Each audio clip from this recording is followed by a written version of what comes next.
Welcome to Windows on the World with me, Mark Windows, bringing you cutting-edge news, empowering information, and no conspiracy theories. We're going to talk to somebody now who I've waited to talk to for quite some time. I've been following his work. It's Dr. Ed Spencer, and he's going to talk to Windows on the World about his research and the research he's doing for a new book. Dr. Ed Spencer, welcome to Windows on the World. Thank you. Thank you for being on here. So you've got a lot of research that you've backed up over several years now, and this particular area of research is about big-brained hominids and this control system that we're in. How did you get into this area of research? Well, it started in 1996 when a Frontline program talked about Shakespeare authorship and who Shakespeare really was. And I found that most fascinating and began to study that quite intensely. And, well, Shakespeare is Edward de Vere, the 17th Earl of Oxford. And that's a lot of fun, but we won't go there. But it was a method of study that I found. I found that you couldn't really depend on a lot of documents and a way of looking at things, especially through Thomas Loney's book, Shakespeare Identified. The very clear reasoning he used and how rapidly he could come to answers. I then got into the JFK assassination, the movie JFK, and so I thought, well, at some point, then I read L. Fletcher Prouty, who noted that Buckminster Fuller had traveled all over the world, and wherever he went, the people who were supposed to be in charge were not actually in charge. They seemed to answer to someone else. And so I thought, well, maybe I can make some progress with this, since what else is there to do? And I started out, and then in 2001, I sort of turned semi-pro after the 9/11 event, and kept pursuing hidden power. How does the world really work? Why is everything such an incredible mess, and confusion reigns everywhere? And that led me to the big brains. Yeah, you've got an academic background. Can you tell us a bit about that? Right. I graduated from Stanford University way back and have a degree in chemistry. I went to Yale Medical School then and finally completed a residency in neurology at the University of California in San Francisco.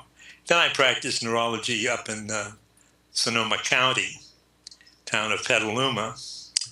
And that part of that story there is that then at some point I challenged vaccination. That was at the time of the European swine flu scandal. And, found that people just didn't care. My colleagues just did not care. And I ran into trouble, ran afoul of the California State Board and the whole thing. And that pushed me further along my pathway of finding out how do things work. Yeah, that's very interesting how these vaccinations and these kind of fake epidemics are pushed. This swine flu, and there was actually recently they tried to have a measles epidemic, which I think failed pretty miserably. But so that really was the time when you came up against resistance was it? when I really identified it big time. I'd also identified it before when I became interested in Morgellons disease and was noting the chemtrails and talking to people about that, and tried to interest colleagues in Morgellons disease, including someone who was a Nobel Prize laureate. And they just didn't care. They didn't seem to want to know anything. And I found that rather extraordinary. But that's part of the system, of a closed mind, I would have to call it that. I would say that that's very common amongst the people that I speak to. You're looking into the work of Brian Forster, and I've known Brian for a number of years and speak to him quite regularly on the show, and the work he's doing into the Paracas skulls, which ties into the work that you're interested in. He's the only person who's actually looking into that, and the last time those skulls were looked into was in 1928. Yeah, 1928. Well, there's a story right there. The establishment is not interested in finding out what's going on. Or if they blunder into it, they certainly don't want us to know what's going on. I think that's more to the point. There's people who are very aware of a lot of the stuff we're finding out, and we're trying to put the jigsaw puzzle together, but I think at the top there's a big deception going on, and we're just trying to uncover it by finding these small pieces. So it's a slow process, but I think there are massive breakthroughs. And I think your work's very interesting because you've put the bigger picture together under this idea that there is a bigger brain species running the show. And the research that I've done tends to point in that direction too. There's also a bloodline issue, and I've looked into things like rhesus negative, which ties in, although my research is nowhere near conclusive.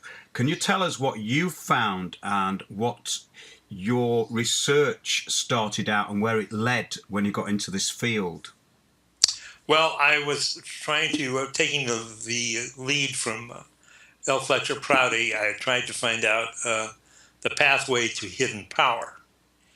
And it soon became obvious that you don't get this very readily from anything in the establishment education. A major finding or discovery that I experienced at the beginning was one had to deal with Jewish issues, the Jewish nation, to really understand what was going on. And this is very hard to do because if you do anything, you're labeled an anti-Semitic, just anything, and even using the word Jew. It's very, very problematic, and they've made it problematic, this area, quite deliberately so. Right, and I don't think they did it. I think they were disciplined into doing that. But I was raised in California. I don't think I ever met anyone who was Jewish, except maybe in the 8th grade. A kid told me he was Jewish, and my response was, what's a Jew? And then I went off to medical school, and I, went in the diner there in New Haven, and I asked someone who was going to be in my class, why do Jews not eat pork, and why are they wearing these little beanies? And this is my level of sophistication at age 21. So it's hard to make me a anti-Semitic by training. Anyway, you have to. As I say, there's that old song, "Tromp, tiptoe through the tulips," which really goes into "tromp through the tulips." Well, you have to go through the Jewish flower garden to find out what's going on. You just have to. Yeah. I think we've all been had. Yeah. Pardon? I think we've all been had, as far as what we've been told. Because when I looked into this, I'd like to find out who the real Hebrews actually were, in the respect of there's an idea that the Brit is Hebrew for contract or covenant, and Ain was an area of northeast Canaan. So is it possible that the Brits are actually originally the people of northeast Canaan? Because what we're being told, and the stuff that I've looked at, and the idea of, say, the biblical Exodus, there's been never any proof of that. And I just think that things are very mixed up with these races and bloodlines, and there's a lot of obfuscation gone on. And we're trying to do a bit of detective work here. I think that, yeah, the idea of the religious, the different religions is just there as a divide and rule tactic. Although I have been looking at the Nag Hammadi scriptures, and there's some very interesting stuff in there, which takes us on to what I wanted to talk to you about, this possible genetic modification and this idea of Anunnaki, Nephilim, Rephaim, the fallen angels, all the rest of it. Where do you stand on that with your research? Well, I'm skeptical of the existence of Nephilim, Anunnaki, fallen angels. Maybe it's going to be how you define exactly what those terms mean. Yes, I mean, I don't mean this in a religious sense, but in an off-planetary sense, in the respect that were the present Homo sapiens sapiens actually genetically modified to be as we are. In other words, they say we've got 97% junk DNA. Well, that's absolute rubbish. That's impossible. So has that DNA been switched off, and are we able to reactivate it? Well, I don't know, but I don't think we've been genetically engineered. Okay. By something that came from another planet. I think we may have been genetically engineered in the term of animal husbandry by the rulers of the owners of the herd, us, the herd. Yes, exactly. So if we stick to that, and so we leave the off-planetary thing. So in other words, there's a bloodline or a ruling pharaonic race, whatever you want to call them, who assume this authority. I've got this theory I'd like to run by you and see what you think of it, that they have a collective consciousness. They know who each other are. They don't have to say it, and they have an agenda they're all working towards. And it is possible to identify who these people are. What would you say about that? Well, I think that there certainly are ruling elites, and I don't know much about the bloodlines. They certainly... they're probably there. And the question is, what are they? And what do they know? And when did they know it? I'm inclined to think that confusion is the reigning motif of the human mind. And also this falls into being bamboozled. And most of us we've all been bamboozled. Others more than the average, and the black nobility. I don't know. I'm sure that the Jews have been extraordinarily bamboozled. Maybe they are the most abused in this sense, and that is interesting because they are more intelligent than the rest of us. This is from the Occidental Observer website, which was gave the Europeans 100 IQ, the Asians 106, and the Jews 117 average. So they were significantly brighter. And what I've seemed to see in my research is that the smarter and that really is that the correct word? The smarter a human being is, a man is, the more easily is he bamboozled. And it's almost, and I would have to say that for my investigation, that this indicates a weakness in the human mind that's being exploited. Because there's so many bright people around. The world shouldn't be a mess like it is. But this is what's confusing, I think, to most people. And there does seem to be a collective amnesia In other words, there is something missing in who we are at present, and that's been denied to us or erased. And I think that it is possible to realign all this stuff and start to get it back again.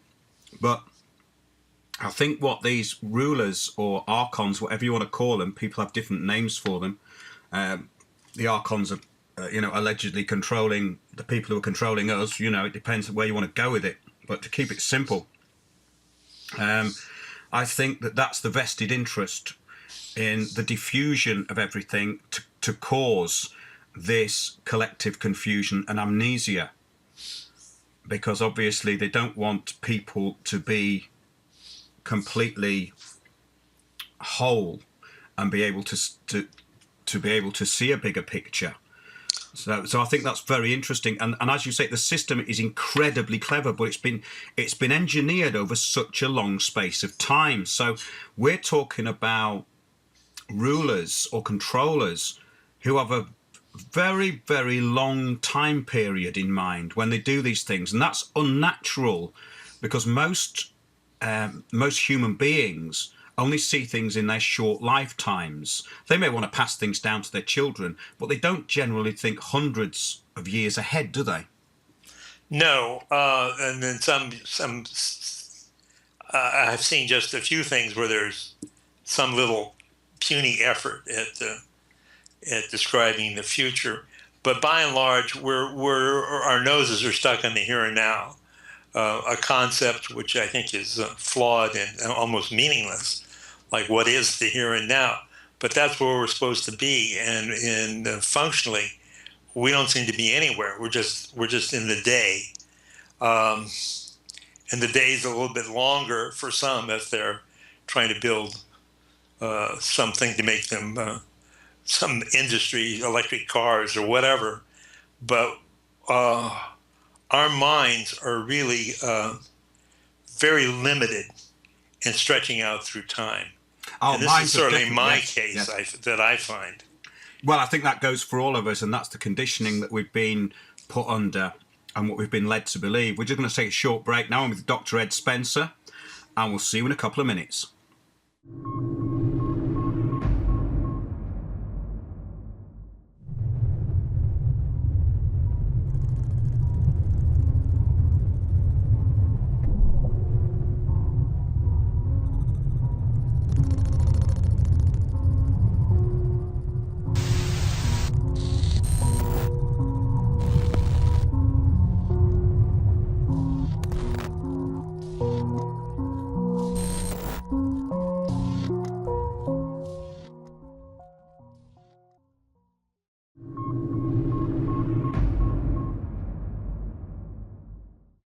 They're putting me in a position where they're harassing not just me, the person who lives there, who's declared I'm not there.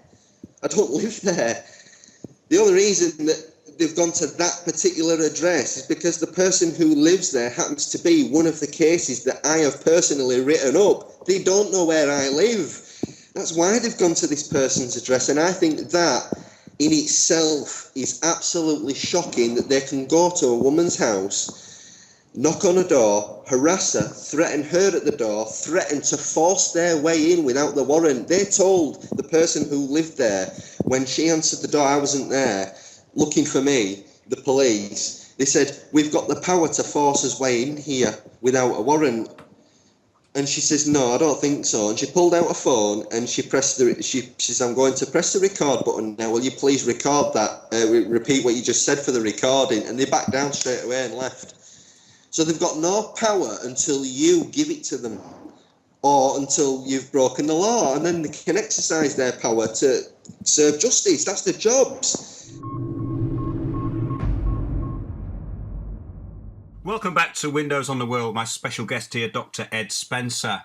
And I'm just looking at this book that he's going to put out called Dear Assault. And it's the list of assaults on us include false flag attacks, chemtrails or geoengineering, HAARP, HAARP, weather modification control, electromagnetic brain and mind tampering with cell phone towers, RFID chips and TV signals, EMF, neurological, immune system damage, vaccinations, Morgellons disease, abysmal medical care, effective treatments withheld, GMO toxic food, pesticides and other toxins in food, hormones in food, toxic plastics, matrix of lies, the corrupt Masonic court system, dumbed down education, elimination of constitutional government, psychopathically disordered politicians, shadow government de facto, Federal Reserve attack on our economy, Wall Street conspiracies, domination by UN Agenda 21, domination by Israel, Fukushima and Chernobyl. So that's quite a list of things that we're up against, isn't it? And it doesn't include all of them, but I think you've included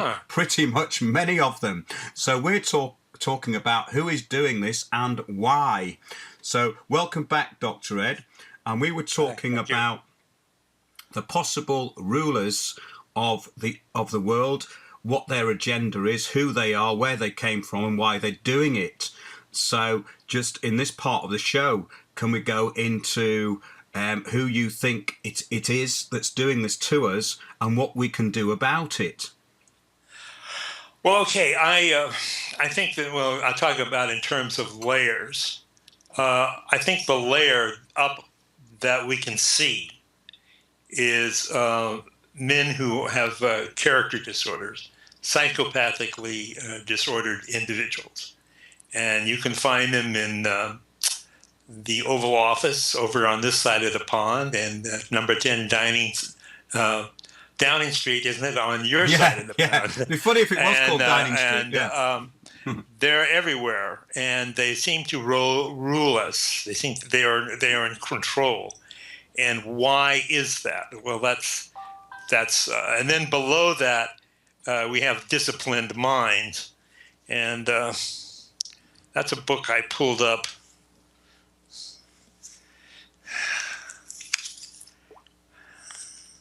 How could I lose that here? I'll just put this up to be seen. Disciplined Minds by Jeff Schmidt. A critical look at salaried professionals and the soul battering system that shapes their lives. That's a great title. Sound familiar? Yeah. Well, yeah. So anybody who's a professional, has his soul battered, and we all know that. We've all been battered. So so that's a layer that we're in. That's really maybe those are the non-coms. I don't know how to put it. Then we have the executives or the psychopaths, but who are they taking their orders from? Where does all of this originate, and what's the motive here? Because if you look at that list, and especially maybe geoengineering right now, because the plants are dying all over the place, and California is just about gone. If we have a drought here that is incredible, as in no rain, there's no snow in the Sierra, we're just about out of water. And I would say that in another year or two, California is going to be gone, especially Northern California. Well, it's interesting because obviously California has been hit massively by property repossessions and people getting kicked out of their homes left, right and centre and bankrupted by the IMF. Why do you think California's been particularly targeted? Because it does seem to have been. Obviously, there's American cities all over the place that have been completely decimated by this financial obliteration. But California seems to be particularly suffering. Why do you think that is? Well, I think it's because California is big. It was, I think, the world's fifth largest economy. It's been powerful intellectually. A lot of new ideas have been spawned in California, and such as Silicon Valley, which of course has now been taken over. It's the food basket for I don't know how much of the world.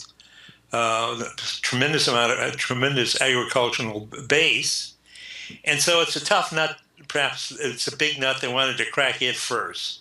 Yeah, I agree with that. Get rid of this big thing. The way I look at it, they're just going to turn California into a hole, and everything else will be sucked in. And to say the social disorder, Homeland Security attacks, and putting people in FEMA camps, everything will just make a total catastrophe out of California, and the rest of the United States will be sucked in, and then the world into the disorder which is desired. I'm going to try and find. Well, go ahead if you want to ask me a question while I look for a map. Yeah, it's talking about the big brains. Just to get back to that for a minute. Okay. They talk about Homo capensis, which was this skull, very large skull, found in Africa in 1913. Right. And just how do you think that ties in? Let's just go into the big brain for a little moment and talk about that.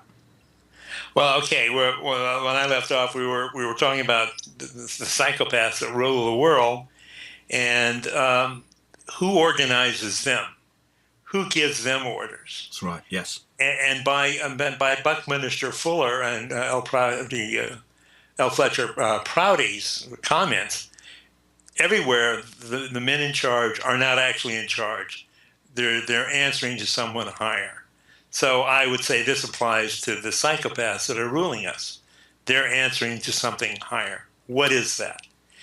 And the way sort of I arrived at what I was at this possibility was I discovered at some juncture Charles Hapgood maps of the ancient sea kings, and that you find that the entire Earth was mapped during the Ice Age, that there was a mysterious civilization here that mapped the entire Earth, that built these megalithic structures which are now underwater, and this was substantiated actually by the Air Force, who noted that the Piri-Reis map showed the coast, Queen Maud Land coast of Antarctica, and that had been found initially evaluated by a Swedish-British expedition using modern equipment, but it was mapped during the Ice Age, and now the ice there is a mile deep.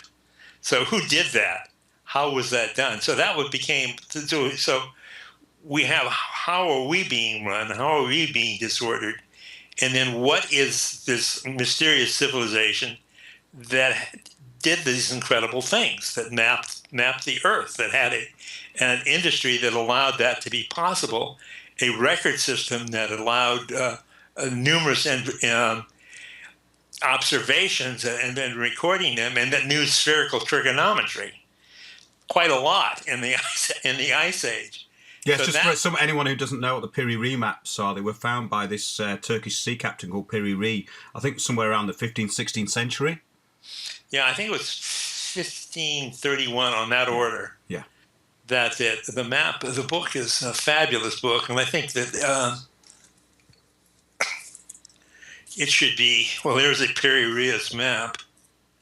Can you see that? On the book, Maps of the Ancient Sea Kings. I recommend this should be in most libraries. There's a very good reason why it isn't, though. Yeah, of course you're not. And someone was talking. I was talking to someone recently about this, and they said, "Well, she had been told about the Piri-Reis maps, the maps of the ancient sea kings, and the professor had sort of taken her aside and said it quietly in his office, and don't tell anybody about this." So this incredible bit of information about a civilization existing during the Ice Age is suppressed. As are many of these ancient civilizations, this megalithic culture that seems to have existed all over the world, and in many cases has very similar building structure, which are these huge rocks that seem to have been fused together. And when people are asked how they did it, they go, well, we can't really do that now, so we don't know, so we'd better bury that and not put that in the history books, because that is going to mess up the curriculum, and we're going to have to rewrite them, and the people at the top, as you're saying, don't want us to know about it. So they've as we just stated, they seem to have very cleverly recruited psychopaths to be at the top of these organizations, which is a very, very clever move, isn't it? It seems to be. I don't know how they're controlled, I mean, they get their reward system, and psychopathology in fact, the mind in general is obviously something we need to know more about. And the fact it's known, I'm sure that there's just tons of information out there, but it's hidden from us. Like, I'm a neurologist. Do you think I knew anything at all about EEG heterodyning? Radar capturing of the entire EEG, or all the work that has been done by the military, and the deleterious effects of EMF on the nervous system. I didn't learn any of that at all. Yeah. Nothing. So I would say, I didn't know any. What do I know about neurology? Nothing. So as a neurologist, what do you think of this EMF attack that's going on through cell towers, cell phones, Wi-Fi, and worse? Have you researched that at all? Well, I've looked at mostly the work of Barry Trower. Have you interviewed him? Yes, I have. Okay. Well, it seems like they've known for a long time that the EMF is deleterious and has adverse effects on the brain and the immune system, and just thinking in general. And it has this marvelous virtue of being tasteless and invisible. And so you don't really know you're getting fried. And we're all being fried, but it's not immediately obvious to individuals or even to families knowing what's happening. You have to look at the statistics of a brain tumor, IQ, things like that. And of course, that information is buried, it's hidden. So I think it's a tremendous attack on humanity. The whole EMF cell phone wireless business is an attack on humanity. Yes, we're going to be covering this in quite some detail. It's great to have your views on that, because the neurological system, obviously the brain and the body and the whole nervous system is affected by this stuff. And I've actually experienced sort of attacks by this, and so have other people. It's a very, very strange phenomenon it seems to be extended now, because they're putting these cell phone towers everywhere. Right. And yet you can't hear anything on a cell phone. I can't think of any communication device that works worse than a cell phone. You can't hear a thing. Of course, you can imagine what the military can hear, what the signals they need. But, the cell phone towers are obviously, to say they're cell phone towers is a cover-up for something else. And it could be even towers to turn on Morgellons disease, or actually to propagate mind-controlled signals. Well, yes, that's absolutely right. And targeted individuals, because these great NSA facilities, they say, well, they're copying all of everything we ever say, and I'm sure they are. They get a lot of baseball schedules and soccer schedules for soccer moms, but I think basically most of the facilities have as a primary purpose to propagate mind-controlled signals, which can influence you emotionally and just mess up thinking. Yeah, it's perhaps very quite specifically. Yeah, I think so. They seem to be putting these same sort of cell towers outside new housing developments, Right. despite one actually that was turned down here in a public debate.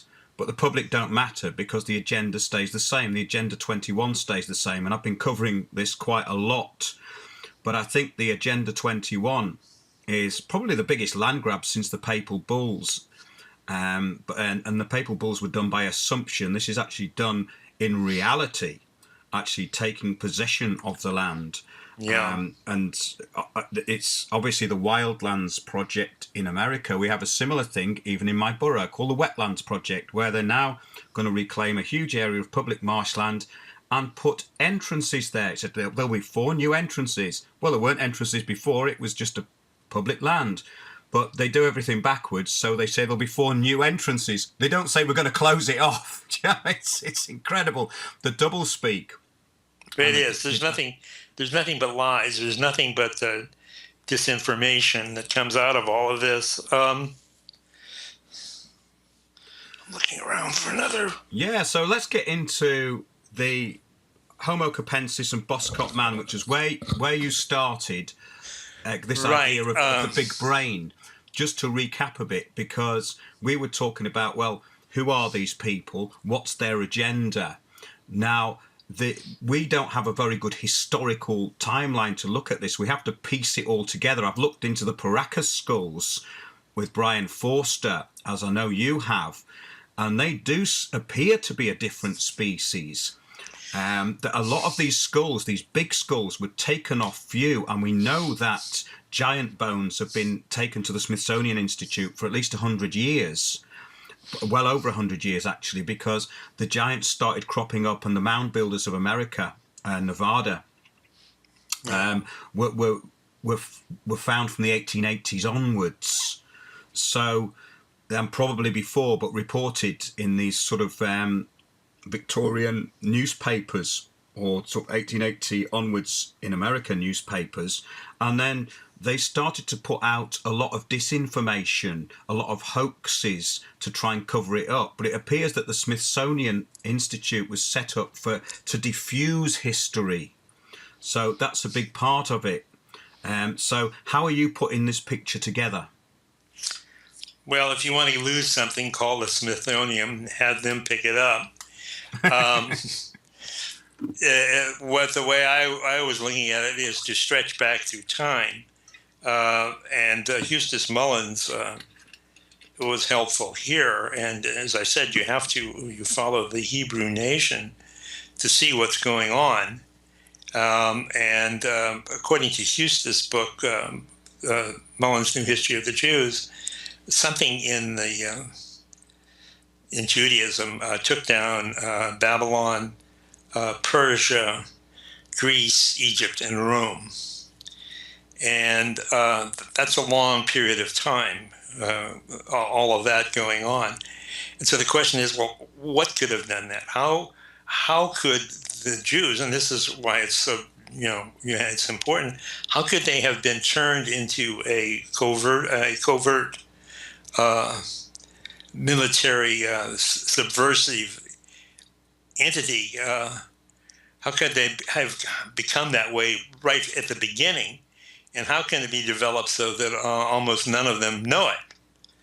Because it's very clear that most Jewish people do not think about this possibility.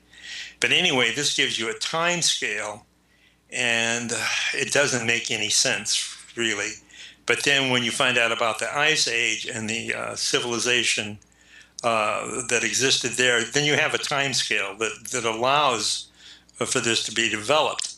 But then you don't have anything but humans doing it. And you look around and say, well, who's smart enough to have put this together? Who could have done it? What is the entity that came down through time to do all of this? And I would say all of this would also to create secret societies, the occult, anything that messes up your brain.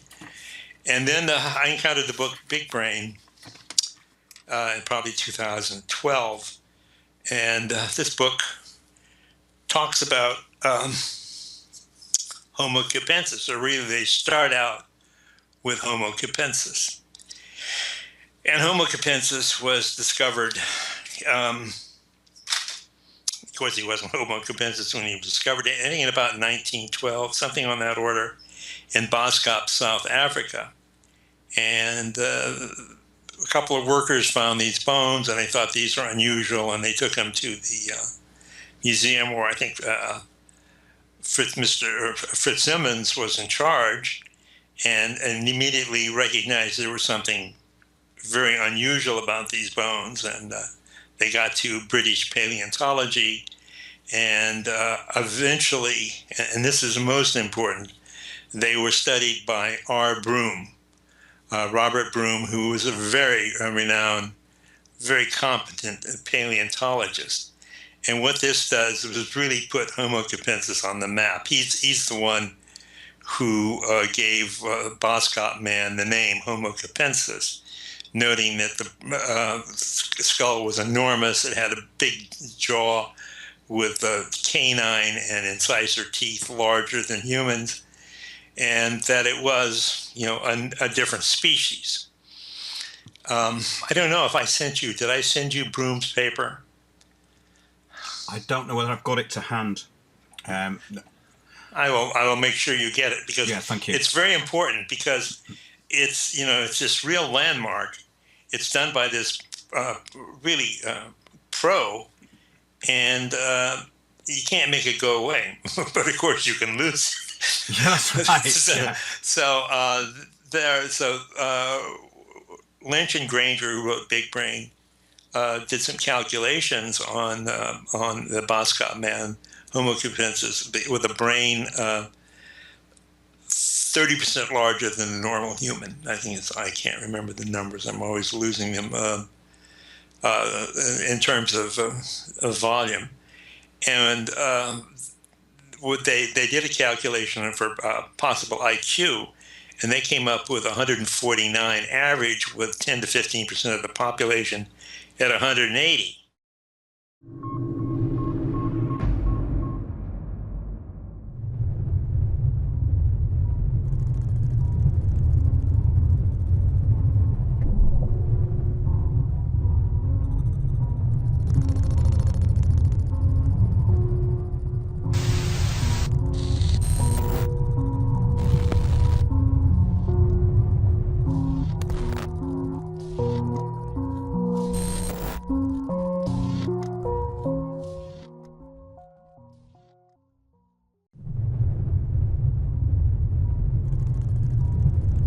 Everything you do now is a crime.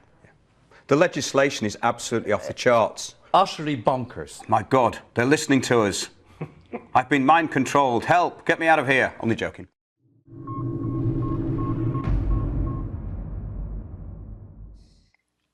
This was a piece of the puzzle.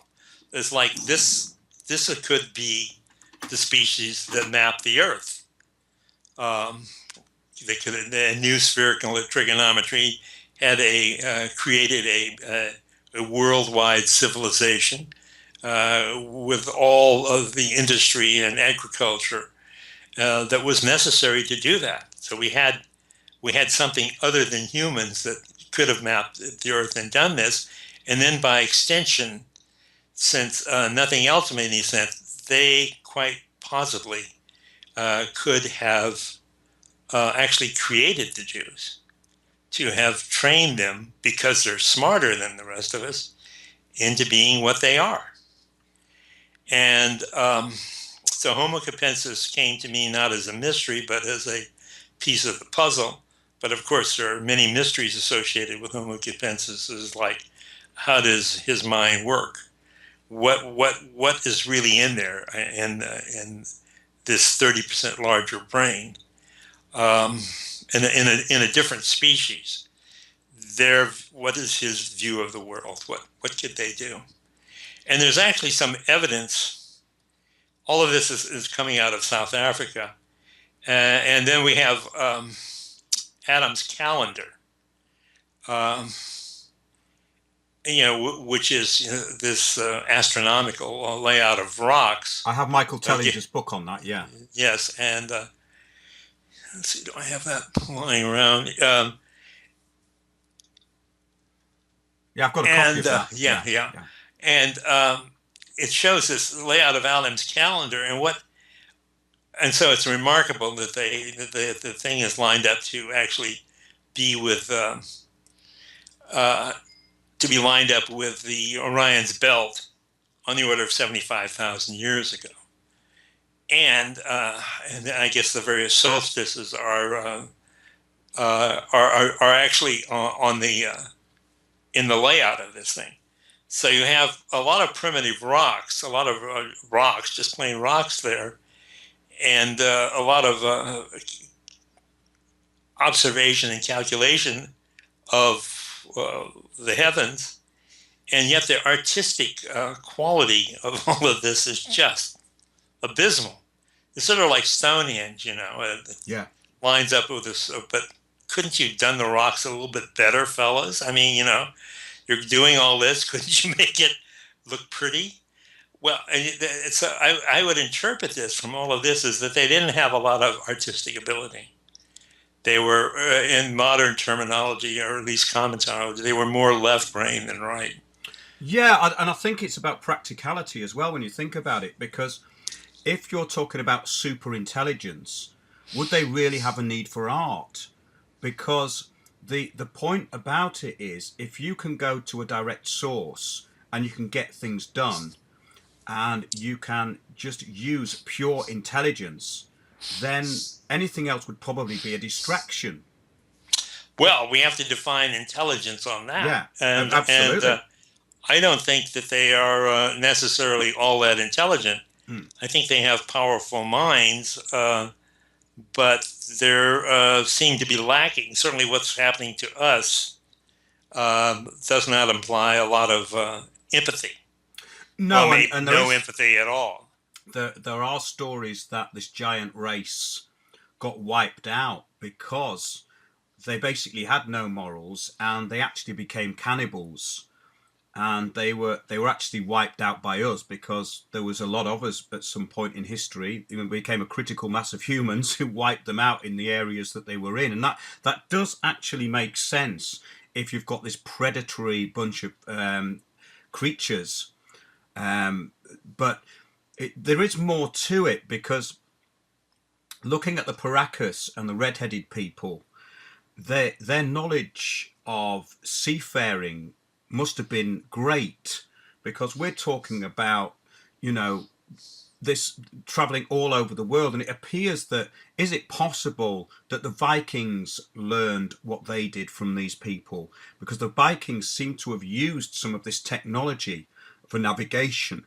For instance, there was this kind of crystal tool that was found recently, which was some kind of very complicated navigation device. But really, a lot of this is about technology that's been denied to us, which is actually quite practical, in many ways simple, when we look at it from these ancient races. So yeah, what I find interesting is it possible that it's a bloodline thing, and there was a certain bloodline that's taken over that has lost a lot of the real knowledge, and they've usurped ancient knowledge, but they are not able to use the supernatural side of it, or the empathic side of it, and that's why things have ended up the way they are.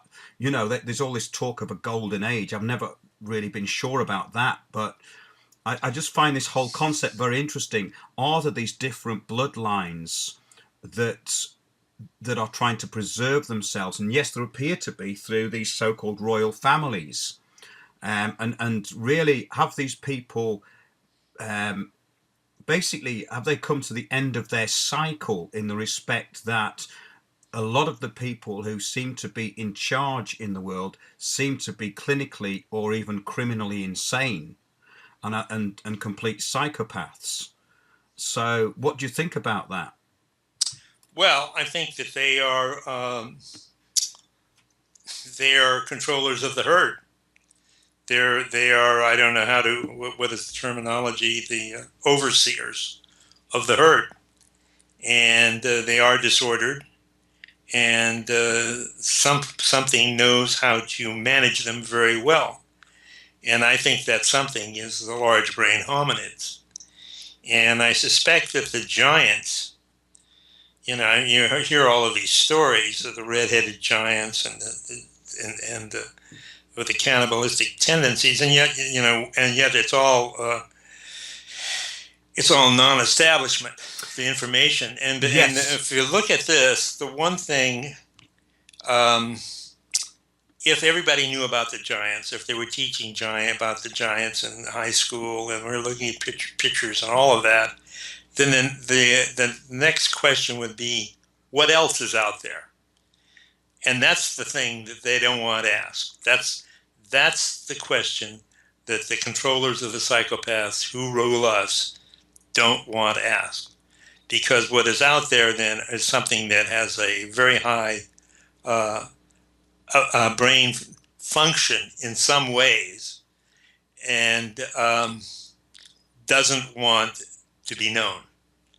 And you can see why they wouldn't want to be known, because us to be known, because we're kind of dangerous, you know. Yes. And so I'm looking at the world as actually as a super zoo, and we're the animals. Yes. And the zookeepers stay out of sight because we're dangerous, and they don't want us to even know they're there. And they have all of these disordered, less than human running the place, like the psychopaths or para-homo sapiens. They're not complete, and that everything is essentially done to control the herd. All this stuff is put into our heads to control the herd, and that would be, demons, religion, any division, any sort of circumcision, just anything to control the herd. That's what it's all about. I would call it a harsh philosophy, because it really just says, you look at mountain lions and deer, and that's kind of what the situation is. You know, there is no supernatural power. It's all in terms of neurological circuits and what's going on right here, and what's been going on in the past, which is hidden from us. And we're at a point finally of perhaps being free for the very first time, because it looks like we were certainly under control during the Ice Age, and then control seems to have slipped away during the glacial meltdown, or at about that time. And we know control seems to have slipped away because they're not apparent. They're not walking amongst us. You don't see one of the cone heads with auburn hair and 20% larger eyes in Starbucks. Well, they wouldn't go to Starbucks, though, would they? Well, I don't know. They would. Well, if they were hungry, they might. But I mean, you don't see them. They're just not. They're not around. But that's not completely true, because we've got at least two species here. We have Homo capensis, well described by Robert Broom, and then we have the giant conehead, auburn hair, orbits 20% larger, thick skull, foramen high in the occipital region, and few or no molars. Now, what do you do with molar teeth? You grind up grain, but these skulls don't have molars, or they have very few molars. So it looks like they were into eating meat. That's what it looks like, because they've got big incisors and canine teeth. So they're different. And we don't see them. They if they're still here, they stay out of sight. And then you have to ask the question: well, what happened to them? Why would they be gone? Something that's so smart that it can map the entire Earth, that build these megalithic structures, build pyramids all over the place, probably, but they probably that designed that instigated the construction. Though I don't doubt that. Humans were doing a lot of the lifting of the rocks. Where did they go? I mean, did they line up and fall in the Grand Canyon? It doesn't make any sense. It seems to me that they went underground for a reason. and that's because their control was lost of the surface of the planet, and we had this high producing Homo sapiens, sexy Homo sapiens, running wild. That's kind of the way I'm looking at it right now. And this is, I think, maybe is Occam's razor here. You want to use the minimum number of entities to explain anything. And when you get into demons and supernatural stuff, there are no controls on what that's going to be. No, it's best to keep things to as simple as you say. Simple. Look at it simply, and let's look what the evidence is. I think that it goes off into these areas. I think that's a very interesting point you've just made about did they go underground? Because obviously previously there's 20,000-year-old underground cities. We know that. You know, Cappadocia in Turkey. There's lots of others all around the world. You just have to Google that and you'll find them. Underground cities, which predate our conventional historical timeline, which is this childish idea that between 6,000 and 7,000 years ago, civilization started. Well, that's clearly wrong. They've got a warrant to search for and remove you from your place of residence. And have they also arrested your wife? Is that right? That's right, they did it. We have in the studio David Compan, NHS electrician just released after being sectioned under the Mental Health Act. If you weren't with anybody, you'd have just disappeared. Nobody would know where you are, and you can be detained indefinitely. That's right. Thank you very much for all your support. Thank you very much. Welcome back to Windows on the World. We're talking to Dr. Ed Spencer, and we're now going to get into the bigger picture and what we can do about it. So welcome back, Dr. Ed. Hello. Hi. So we've been talking about who the rulers of this planet may be, what they're up to, why they're doing it, and why we've been put into the position we've been put into. So let's go into the larger arena now of what we can do about it and how we can have some effect and start regaining what we may have been and what indeed we may become. Okay, well, it's pretty clear that one has to study and one has to try and develop a pattern of thought. And I think it's really wonderful to be able to work with other people on whatever you're doing. I think that's critical that we do that. And actually, I want to say at this point, I want to put out an invitation to Jewish people to come in out of the cold. And that's the way I'll put it. Though they're not the only ones out there. But they may be more bamboozled than most of us, or they have certainly been subjected to an intense bamboozlement over the years, and yet they are smarter than most of us. And so I think that the Jewish contribution to the renaissance of Homo sapiens will be enormous. Because they know so much in their data banks, in their historical data, a lot of which, of course, is not known to the average Jew at all. But I want to extend that invitation, and of course, that it goes to everyone, including the guys who work for NASA.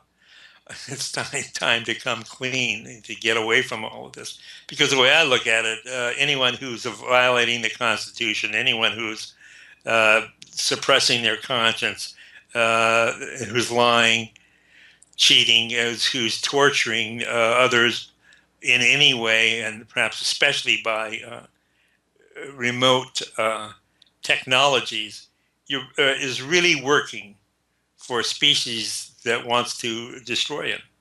So you're working for your own destruction. It's going to go at a slower pace. I mean, you don't do this and then you die suddenly. Well, can't happen.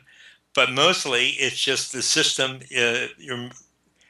What we see around us is the total deterioration of the human society. And I think that this has been orchestrated. It has been pre-planned. It's a set piece that we're going through, and it can be reversed by just simply saying, well, I want to find pathways to truth, and I want to find others to work with me to find pathways to truth, and I'm going to forgive anyone who decides that honesty is the best policy and works to undo this monstrosity which grips us all. It's like we're all in humanity's been put into this ball. It's all tied together and glued together by little bits of lies, and all of us are involved because it's almost impossible to do anything right. The system is put together that you almost always do something wrong. I mean, we've got the tax people, we've got, the talking heads, and I was, when I was a doctor, I was passing out all of these poison pills or ineffective treatment. Let's put it this way, and it's where everybody's engaged in not doing it right, and the legal system is perhaps Yeah, that's a very good paramount point. in this. Everybody's been basically co-opted into the system, and this is done by obviously our own consent. It's genius, really, because we consent to our own enslavement, and this is what people need to realize. That's definitely very true. So you work with several other people, and I've seen your work with Deborah Tavares, which is very interesting, and her research is fantastic. So there's a group of you out there who are definitely changing things. So that's having an effect. So just carry on with what you'd like to say and what you'd like to see people doing. Well, I'd like to be part of a network that's working on this problem, because it's not as easy as it sounds to be in a network and or to have to encounter minds that are flexible, fully flexible, and willing to go down a path that they do not consider to be fruitful for a while, just to see how it works out. I mean, we're all going to be making a lot of mistakes to get this thing straightened out, but I think the rewards are unbelievably beautiful, because the whole thing is just stupid that's going on around us. I mean, who knows the types of energy that's available, the knowledge that's there already. There's a tremendous amount known about the brain, because the tyranny is intent on studying the brain to exploit it and destroy us through it. So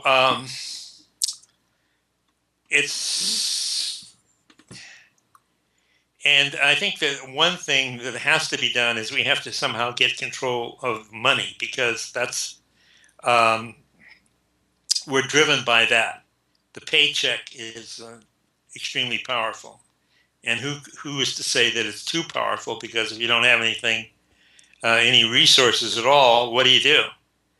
So I'm in favor. I think one thing that makes thing better is to do what you can to improve the money situation, and that is probably to develop local banks, local public banks. I agree with that entirely. We need to barter more, use cash all the time. I keep saying this because they're trying to take cash out of the system. Use cash amongst ourselves and barter, and yes, maybe create new systems of finance in small communities, and then it can't be taken over. And yes, that's a great idea.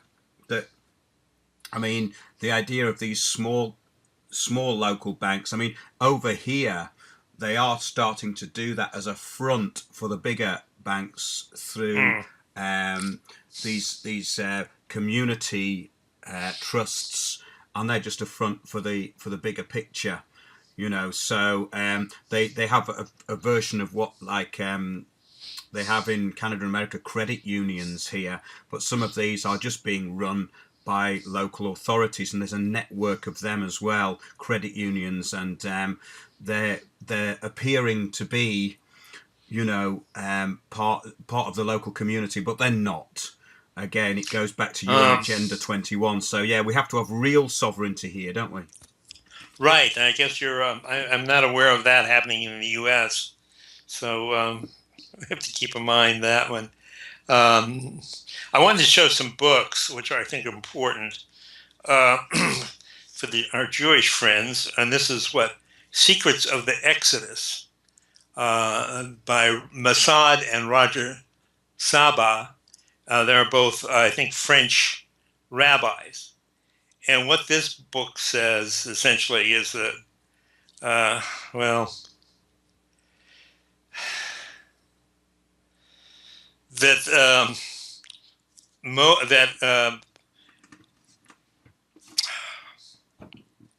Abraham was an Egyptian pharaoh. And beyond that, even more than that, he was the Egyptian pharaoh Akhenaten. And this ties into my research because Akhenaten had a very big brain. His daughters had these huge heads. So Akhenaten was not human. He was a cone head. He was depicted as that, certainly. And it's note that Tutankhamun's skull, real skull, was slightly elongated, but that may be through cradle boarding. We don't know. So I think that's very interesting about the pharaohs. But there's another one. Yeah.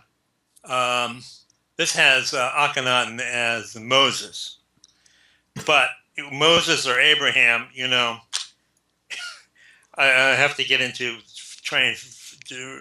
That's a fine point, but what it has is that the Egyptians, pharaohs, in a sense, organizing and creating the Jews, and promulgating a lot of myths to cover all this up. Another one is, let's see, the Moses Mystery, Gary Greenberg. I've got a lot of reading to do to come up on this one. But well, we all have. That's the thing.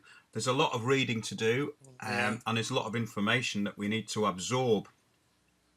Now I'm going to carry on. I have this book here, From Freedom to Surf, by Roger Sales, and Government by the Treachery and Deception of Words.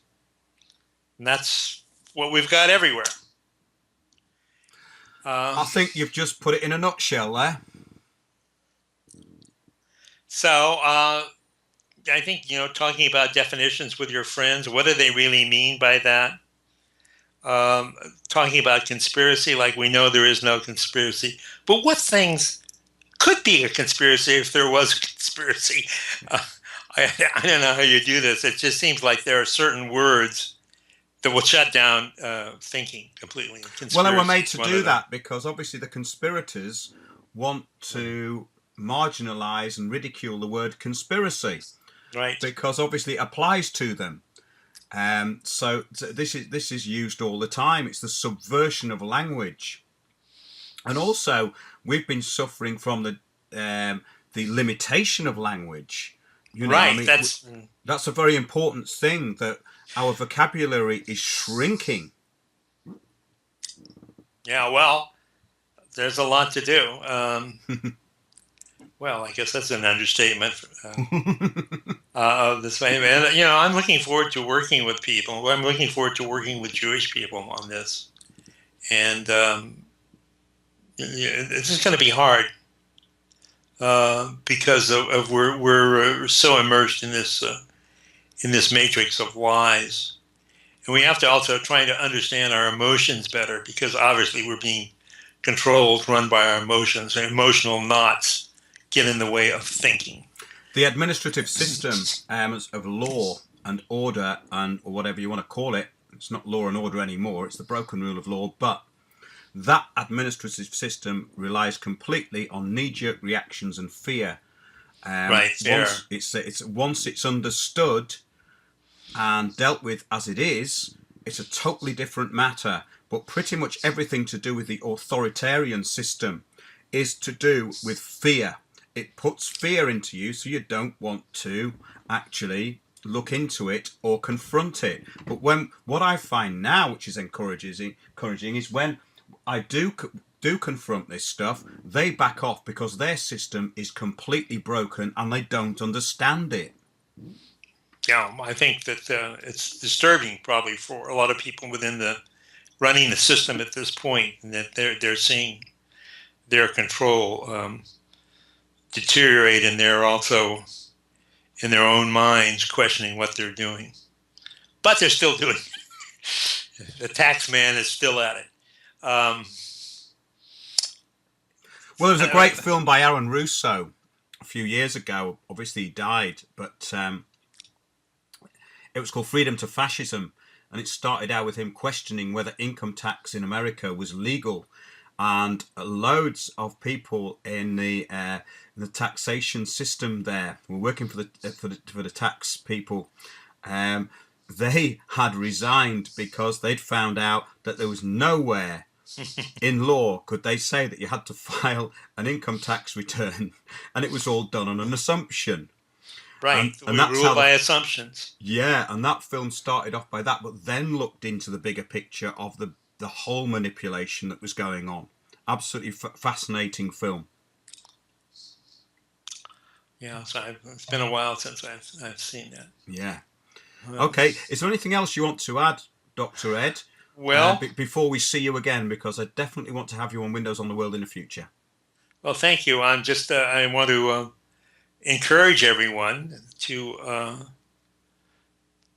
think about where we are in our history, and it looks to me like this is maybe the point, the first time where we're really possibly all going to be free, because we were definitely controlled during the Ice Age, and then everything kind of congealed into the modern biblical era 6,000 years ago, ruled by myths, by multiple myths.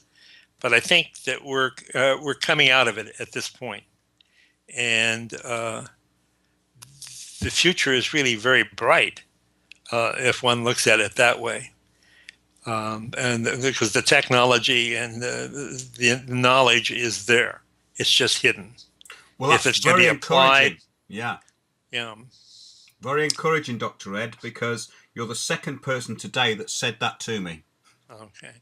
I'll say one other thing. Let me say that I just read, and people should know this, is that Ebola may be essentially scurvy gone wild, that the Ebola virus somehow or other totally depletes vitamin C from the body, resulting in destruction of platelets and hemorrhage of the capillaries. And so that's where that hemorrhage comes from, and that massive doses of vitamin C will treat the infection until finally the immune system gets it. So that's something for people to look into. The other thing is I will say is that we all talk about water and running out of water, but if you go to primarywaterinstitute.org, you'll find out that there is 5 times as much water in the mantle of the earth as there is on the surface. And it can be drilled, and you don't have to go down a mile to get it. It can be fairly close to the surface if you know how to do it. If you know the technology to go down, or the knowledge to go down to the faults. And that's just something we're working on in California to deal with this drought, which I'm sure is caused by HAARP and geoengineering. Yeah, I think that too. And all this stuff about water shortage, it's all going back to United Nations Agenda 21.